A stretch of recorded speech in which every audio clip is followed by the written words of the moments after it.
عبداللہ بن عمر رضی اللہ عنہ نے کہا، ایک سفر میں جو ہم نے کیا تھا، نبی کریم صلی اللہ علیہ وسلم ہم سے پیچھے رہ گئے اور آپ صلی اللہ علیہ وسلم ہم سے اس وقت ملے جب عصر کی نماز کا وقت آن پہنچا تھا۔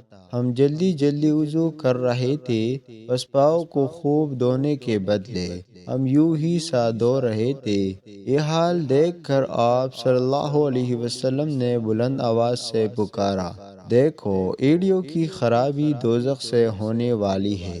2 یا 3 بار آپ صلی اللہ علیہ وسلم نے یوں ہی بلند آواز سے فرمایا۔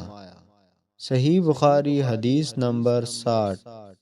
عبداللہ بن عمر رضی اللہ عنہ نے کہا کہ نبی کریم صلی اللہ علیہ وسلم نے فرمایا، درختوں میں ایک درخت ایسا ہے کہ اس کے پتے نہیں جلتے اور مسلمان کی مثال اسی درخت کی سی ہے۔ بتاؤ وہ کون سا درخت ہے؟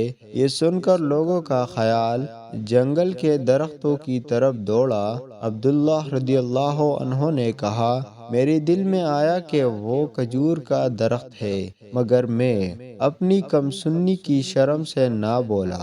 آخر صحابہ نے نبی کریم صلی اللہ علیہ وسلم ہی سے پوچھا کہ وہ کون سا درخت ہے؟ آپ صلی اللہ علیہ وسلم نے فرمایا، وہ کھجور کا درخت ہے۔